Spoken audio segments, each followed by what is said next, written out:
partindo de um ponto em que a abiogênese ela já não é mais discutida, né, porque ela já caiu por terra, a teoria dela. Vieram aí alguns cientistas, né, Redi, Spallanzani, Pastor, que colocou para a gente que o correto, né, para ter a origem da vida, a gente precisa ter uma outra vida antes, certo? Então, a gente está com esse conceito da biogênese. Em cima disso, né, agora a gente vai ter dois desdobramentos. A gente vai ter aí tanto a teoria da evolução química, né, que é um pouquinho mais complicada, mas eu coloquei num esqueminha lá que provavelmente vai ficar um pouquinho mais fácil de entender. E a gente tem a teoria da panspermia, que é da vida fora do nosso planeta, né? Toda aquela história de alien, etc, etc, a gente vai ver de uma outra forma, né? E assim, são teorias, não é delírio nem nada, são teorias que já são muito bem aceitas hoje em dia, né? É isso que a gente vai ver. Então, vou começar a aula aqui. Eu vou compartilhar minha tela inteira. Vou compartilhar minha tela aqui. Tá aparecendo aí para vocês? Tá aparecendo. Tá aparecendo. Show. Então, vamos lá, vamos falar sobre a origem da vida nas duas teorias modernas que nós temos aí, né, que é a evolução química e a panspermia. Antes da gente começar a falar sobre essas duas teorias modernas, eu só preciso revisar algumas coisinhas que a gente vai ter que usar aí mais para frente no conteúdo, certo? Então, só relembrando aí o que era a Terra primitiva, né? Você estava na aula, né, Sabrina? Então, a Terra primitiva ela era inóspita, né, por milhões de anos, quer dizer, ela não poderia ter a mínima chance de abrigar a vida da forma como a gente conhece. A gente tinha chuvas de meteoro constantes desencadeando aí no nosso planeta, certo? A gente tinha uma altíssima temperatura que fazia com que as rochas elas se fundissem, né, ao nível da superfície terrestre. A gente tinha chuvas torrenciais que foi o resultado, né, do hidrogênio trazido aí através dos meteoros que se chocavam na Terra. Então, o oxigênio junto com o hidrogênio acabou formando a água, a chuva torrencial, e a partir daí, né, a partir dessas chuvas torrenciais, a gente teve também as tempestades elétricas, certo? Então, todas essas características você precisa ter aí na cabeça de vocês para a gente conseguir falar um pouquinho mais lá para frente quando a gente começar a trabalhar os experimentos, né, que foram feitos aí sobre a possibilidade da origem da vida, certo? Sabrina entrou com o notebook? Sabrina? Disse, professora, que estava conectando ainda. Ah, estava conectando. Você perdeu o que eu falei agora? Não, eu estava no celular, agora que Ah, tá, beleza. Beleza. Então, beleza. Então, isso tudo vocês precisam ter aí na cabeça. Oi? Desculpa. Alô? Tá me ouvindo? sim, professor, não falou. Ah, tá ouvindo? Beleza. Então, isso tudo você precisa ter aí na cabeça de vocês para que eu possa falar mais para frente sobre os experimentos. Então, beleza. Só fixa isso, né? E vamos falar então sobre a teoria da evolução química, certo? Então, primeira coisa, ela foi proposta inicialmente lá no século XIX, certo? Pelo biólogo inglês chamado Thomas Huxley. Inclusive, ele carrega aí. Aqui tá normal o áudio, viu, Amanda? Inclusive, ele carrega o nome Huxley, né? É famosinho, que ele carrega o nome de alguns satélites aí da, que orbitam a nossa Terra. Inclusive, se eu não me engano, tem um dos cometas que se chama Huxley também, certo? E a gente já vai ver por que também que se chama Huxley. Então, ele foi a primeira pessoa que propôs a ideia para a gente da evolução química, certo? Foi lá no século XIX.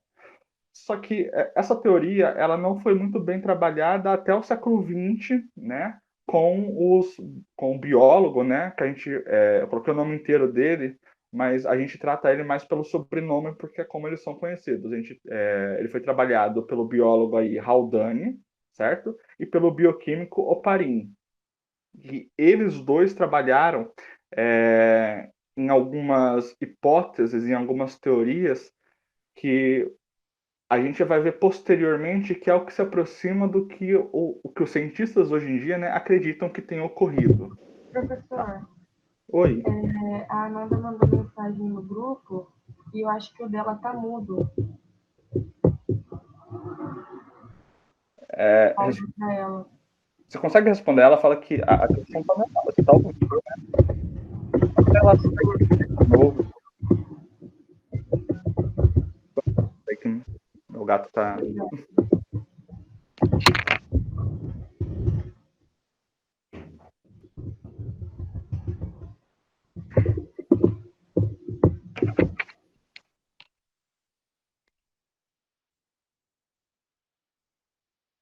Professor, eu acho que ela vai tentar entrar de novo.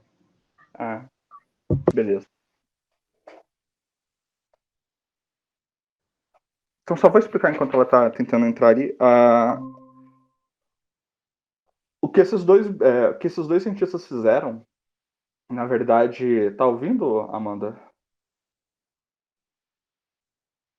Ah, beleza. O que esses dois cientistas fizeram, na verdade, certo? Foi um trabalho a longo prazo. Então, o que eles vão propor para a gente vai estudar um pouquinho mais para frente, quando a gente começar a falar lá da evolução isolada, que é um pouquinho mais complicado. A gente precisa ver primeiro aí o que é essa evolução química antes de falar deles. Então, Haldane e Oparin são dois cientistas famosos. Volta e meia, eu já vi vestibular, eu já vi o Enem cobrar esses dois nomes e cobrar a teoria deles, certo? Mas a gente vai ver um pouquinho mais adiante.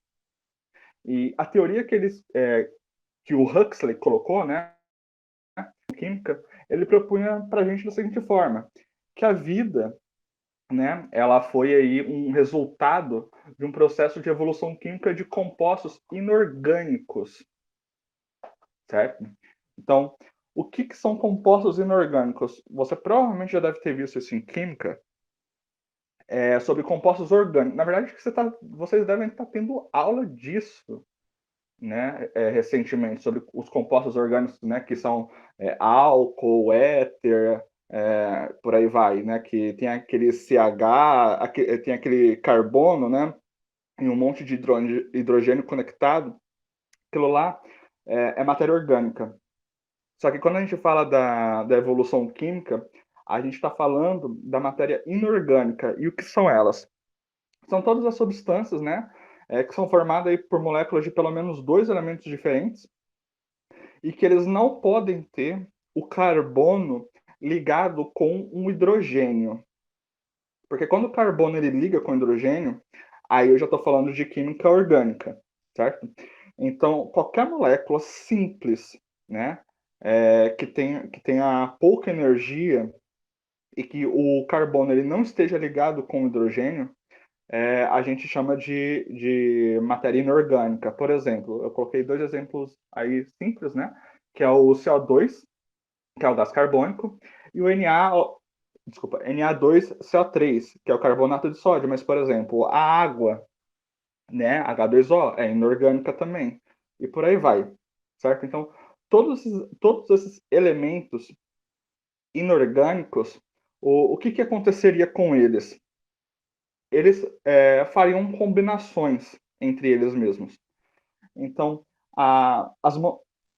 vários compostos, né? Eles vão se combinar, eles vão se juntar e eles vão dar origem ao que a gente chama aí de moléculas simples.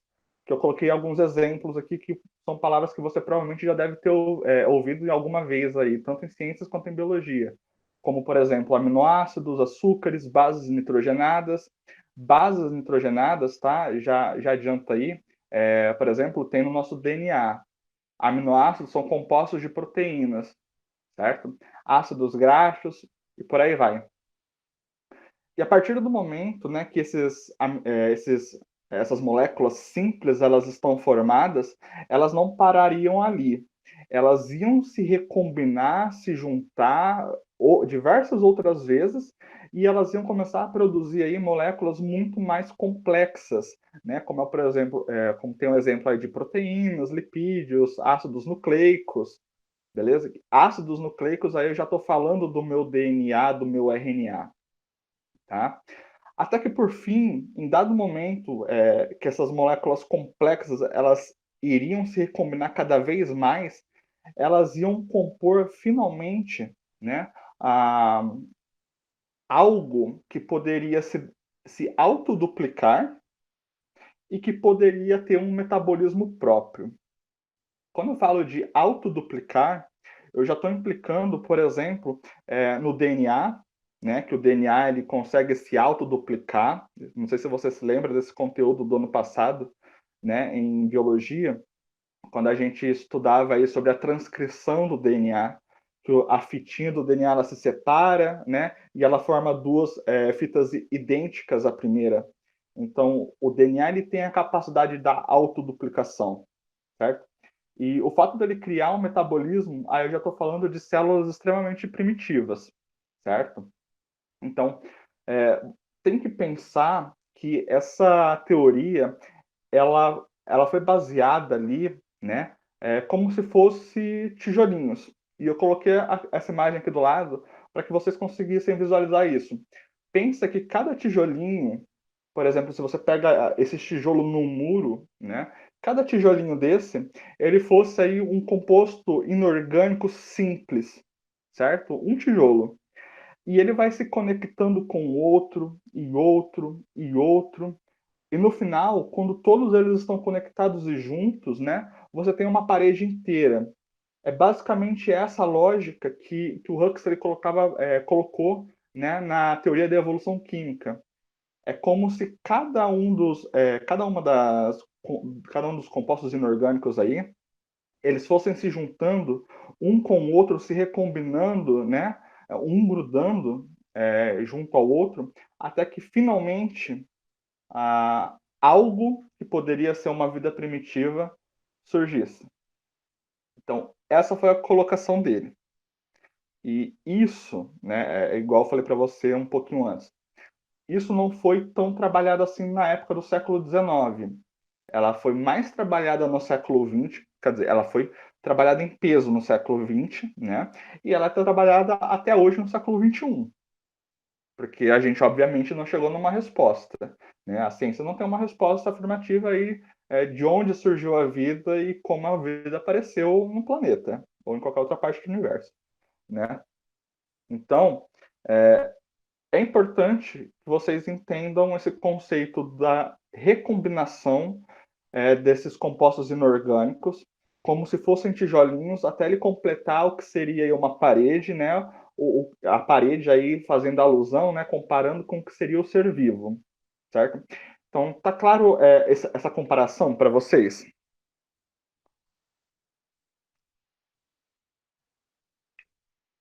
Se não tiver, pode falar, tá?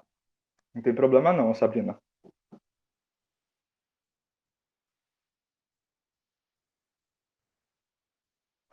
Sabrina?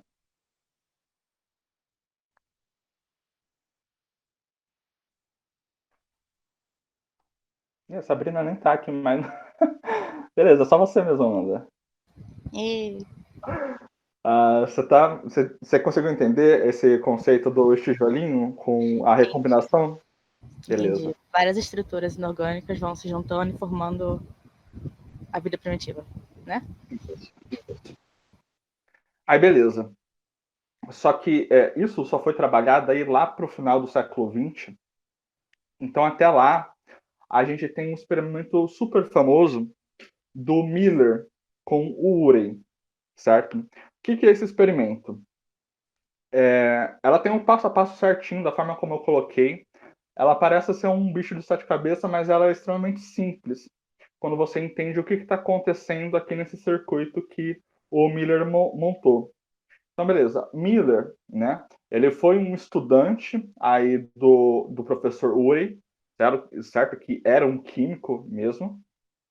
E o Miller, ele construiu esse aparelho aqui com vários túbulos e várias bexigas, né, de vidro, para poder tentar demonstrar, né, supostamente como era o ambiente, né, a atmosfera de uma Terra primitiva. A maior importância aqui é nesse supostamente que eu deixei em negrito. Porque naquela época não se tinha certeza de muitas coisas. Algumas coisas eram conhecidas, nem todas eram verdade, como a gente vai ver, certo? Algumas coisas eram suposições. Então, tudo que ele montou foi em cima de suposições. Mas mesmo essas suposições estando certas ou erradas, o resultado que ele obteve no final foi interessante para poder colocar para a gente que essa teoria do Huxley sobre a evolução, né, da evolução química, ela poderia estar correta, certo? Então, o que ele fez? Ele montou esse circuito todo da forma como está aqui, certo? Através de túbulos e bexigas de vidro aí, certo? E ligou todos eles. Ele colocou nessa bexiga que está aqui no canto da direita alguns gases que ele acreditava que era aí os gases que a gente tinha na nossa Terra primitiva. E quais foram esses gases? Foi o metano, a amônia, o hidrogênio e o vapor d'água, certo?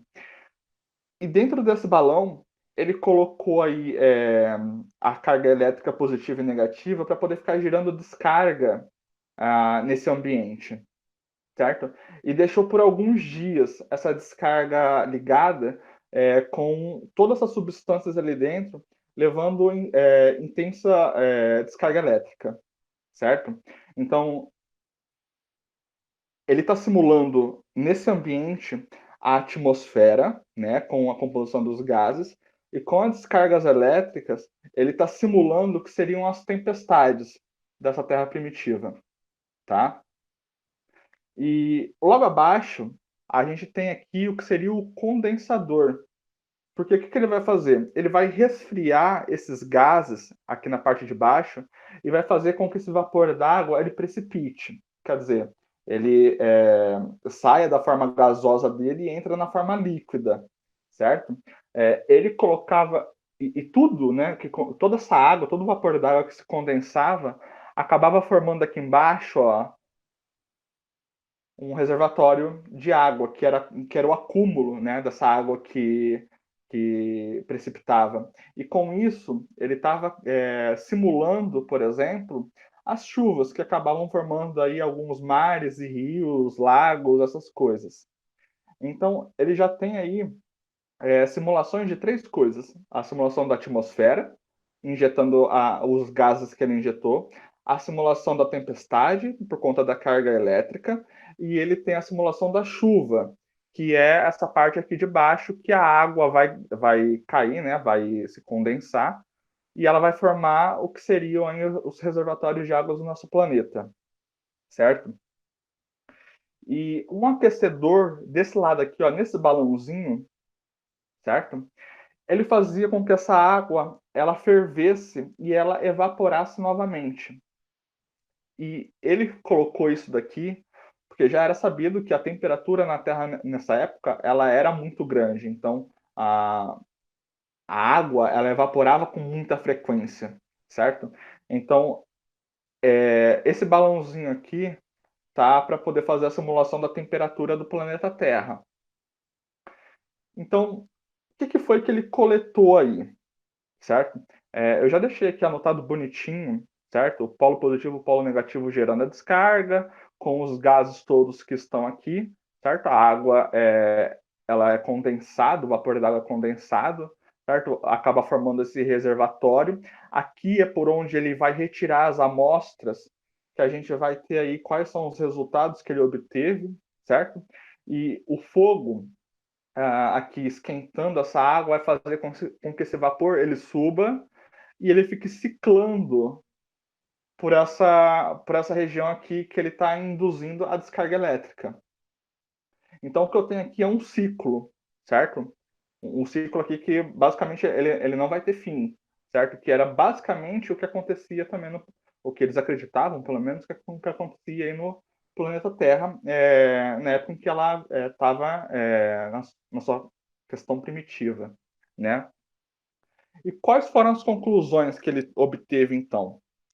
Após uma semana em funcionamento, ele deixou uma semana esse aparelho ligado. O Miller ele examinou o líquido através dessa parte aqui que eu falei, onde ele vai coletar, certo? E ele realizou os testes químicos, né, em cima dessa água, e ele percebeu que havia a presença de diversas substâncias que ele não tinha colocado no começo do experimento. E exemplo, né, foram alguns aminoácidos, que são aí os precursores aí da teoria do Huxley, né, que o aminoácido vai ficar o tijolinho, né? Ele vai juntar com diversos outros tijolinhos até formar a parede, certo? E algumas outras moléculas orgânicas que ele também não tinha colocado antes. Então essa mistura toda, ela estava dando para a gente um resultado e a gente estava conseguindo ver que através desse experimento, muitas outras substâncias inorgânicas e orgânicas, né, que precisa do ser vivo para poder acontecer, ela estava começando a surgir, certo?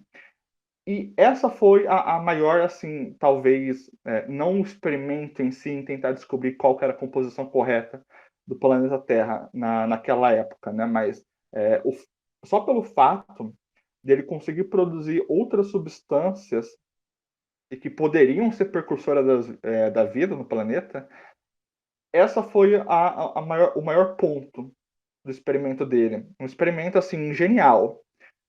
Só que, infelizmente, né? Ainda assim, é hipótese.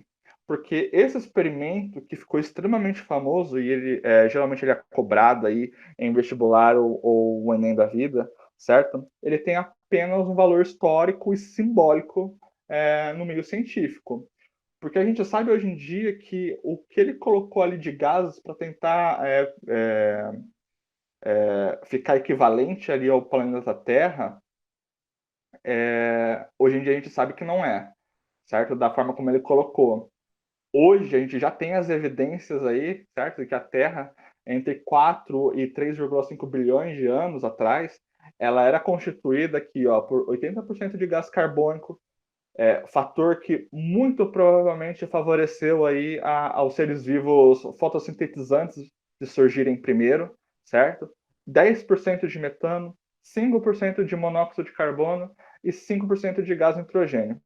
Então ele acertou um ou outro ali, mas em sua maioria ele errou, certo? Só que mesmo assim, os cientistas, né, pavorosos, querendo os resultados, querendo saber o que realmente de fato aconteceu, eles fazem os experimentos até hoje, certo? E até hoje, colocando as substâncias da forma correta, como a gente conhece, como a gente sabe que foi a Terra primitiva aí, a gente ainda tem alguns resultados de substâncias sendo formadas, que são substâncias que podem ter dado origem a alguma coisa que seja a precursora da vida, certo? Então ela sustenta ainda a hipótese do Huxley, certo? Por mais que que a experiência do Miller não tenha feito tanto efeito assim, ele por si só ele não está todo errado, né? Porque os resultados que ele obteve, a gente ainda continua obtendo de outras maneiras. E outro tipo, assim, é, é o mesmo resultado com outro tipo de substâncias, certo? Então, o que os cientistas têm formado? A partir desse ponto, eles acreditam, então, que por conta dessa evolução química do nosso planeta, a vida ela pode ter se originado dali, certo? E aqui a gente estaria encerrando, então, o que a gente conhece pela teoria da evolução química. Daqui vai desmembrar em algumas outras teorias, né, que eu vou trabalhar um pouquinho mais para frente, que vai falar para a gente de questões isoladas, né, de que a célula por si só, ela na verdade ela se formou sem a mitocôndria ela conseguia viver de forma livre, né, e ela acabou se juntando de forma com que a mitocôndria auxiliava a célula e a célula auxiliava a mitocôndria, e por aí vai. Então, tem várias outras ramificações dessas teorias que partem do Huxley, mas a teoria da evolução química é essa, certo? Você tem alguma pergunta, Amanda? Ou não, tá de boa por enquanto? Tá de boa. Vamos lá. E por último, que a gente tem aí é a teoria da panspermia, que é uma teoria, ela não é tão nova assim, ela só está recente e ela está se incendiando cada vez mais no século XXI por conta do nosso avanço tecnológico. Mas na época em que foi proposto aí, né, no século XIX e no século XX, a teoria da evolução química, também foi proposta a teoria da panspermia. O que é a teoria da panspermia? A teoria da panspermia, ela diz pra gente que a vida, ela não necessariamente ela se originou aqui no planeta Terra, mas que ela veio de algum outro lugar do espaço através de uma vida alienígena. Sendo essa vida alienígena, não aqueles monstros que a gente vê aí nos filmes da vida, né? Vida alienígena que eu estou falando são de seres microscópicos, são seres unicelulares, são seres extremamente primitivos e que eles poderiam aí ter dado o pontapé inicial para a vida no nosso planeta. São esses seres vivos que eu estou falando, são esses alienígenas, né, que eu estou falando. E ela foi deixada muito de lado quando ela foi proposta, porque na época em que ela foi proposta, a gente, por exemplo, não tinha ido à Lua, certo? A gente não estava, a gente ainda não tinha explorado vários pontos do sistema solar. A gente não sabia diversas coisas, certo? Mas a gente tem aqui que a, a questão, né, de que os compostos orgânicos necessários para o surgimento da vida aqui no planeta, ela já foi um tanto quanto superada, porque a gente descobriu, né, com o passar do tempo, né, até a gente chegar no dia de hoje, a gente descobriu que esses compostos orgânicos, todas essas substâncias, elas estão em abundância pelo universo, certo? Por exemplo, os astrônomos, eles já encontraram, certo?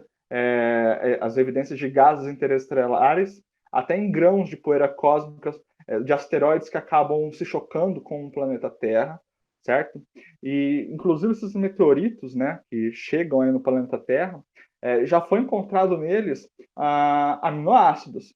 E, de novo, aminoácidos, se eu estou falando do aminoácido, né, eu posso estar falando de novo daquela questão do tijolinho.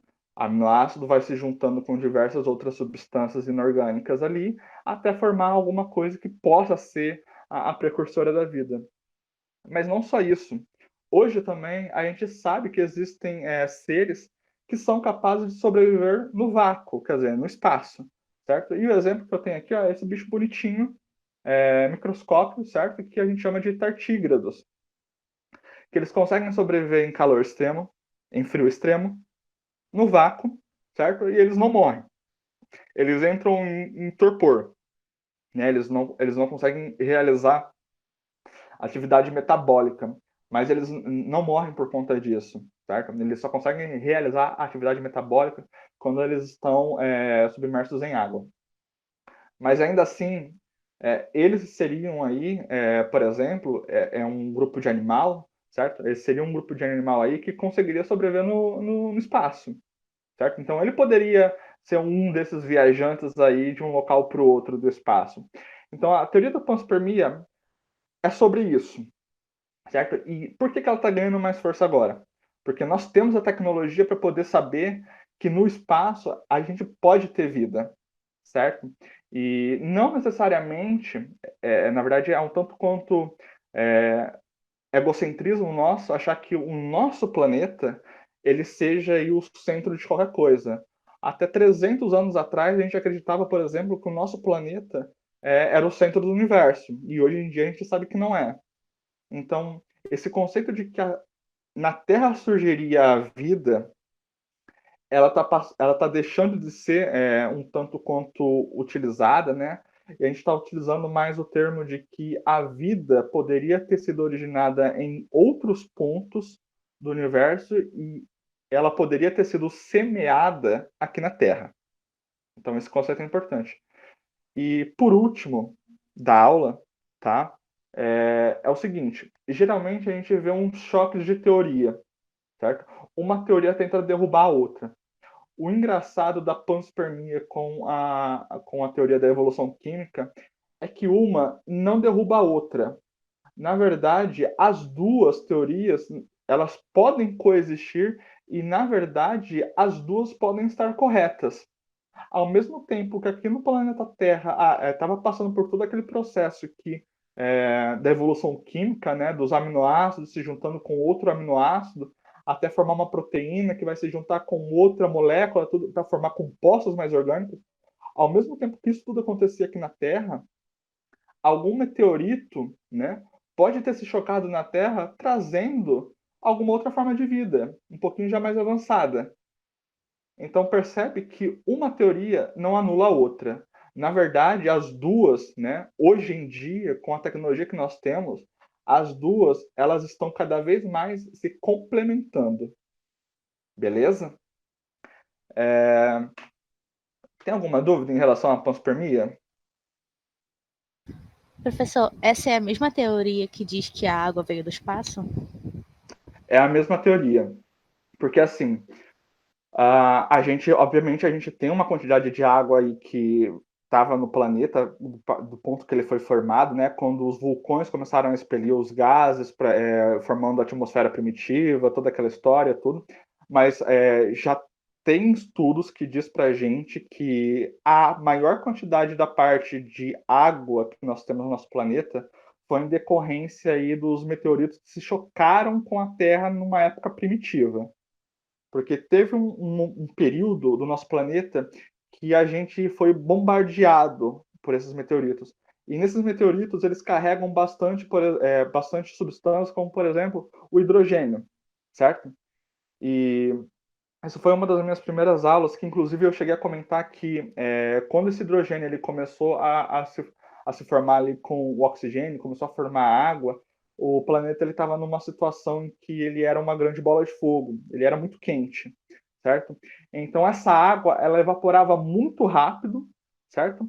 E nas camadas mais altas da atmosfera ela se esfriava muito rápido também e se transformava em chuva, ela se precipitava, né? E quando ela chovia no planeta em forma de água líquida, né?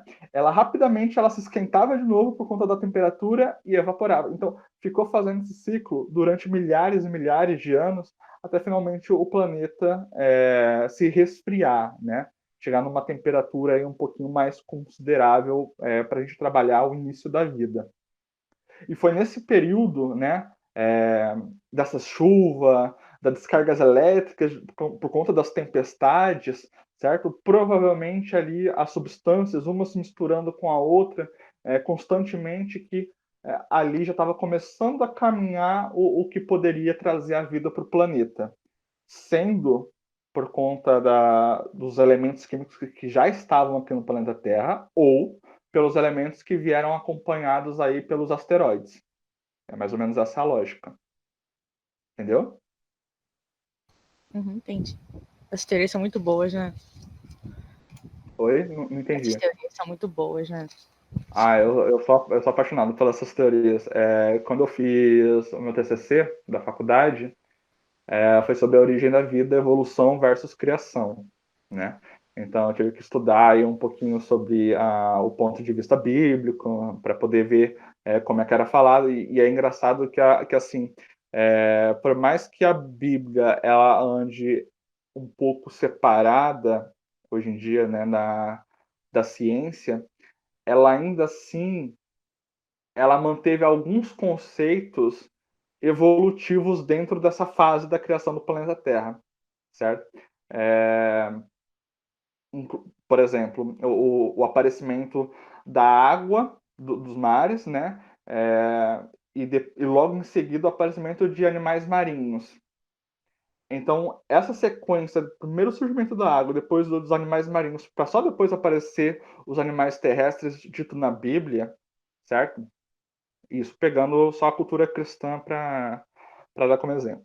Mas só de você fazer essa observação do surgimento da água, animais marinhos e logo depois os animais terrestres, porque a Bíblia deixa explícito essa divisão, né? isso é um pouquinho de evolução, querendo ou não, certo? O fato de surgir a água, da vida ter aparecido dentro da água, a gente, todo cientista acredita, né, sobre essas teorias. é, não, todos os cientistas é um pouquinho pesado, mas a grande parte dos cientistas acreditam nessa teoria, né, da evolução química, que então a vida ela estaria surgindo dentro da água. E essa vida primitiva da água, ela iria originar os outros seres vivos, até chegar no que a gente conhece como os seres vivos terrestres. Então, tem algumas coisas que se assemelham, certo? E eu acho super bacana estudar por mais que pareça louco, né? Por exemplo, a panspermia, quando ela foi colocada, ela parecia extremamente de outro mundo. Não tem menor chance disso acontecer, né? E hoje a gente sabe, né? Os cientistas, muitos dos cientistas já estão afirmando a questão da panspermia. Então, não só ela, mas ela em conjunto com a evolução química. E isso que eu acho bacana. Quando as duas teorias começaram a funcionar, uma em conjunto com a outra, é o que eu comecei a achar bacana, né, certo? Porque uma não está tentando derrubar a outra.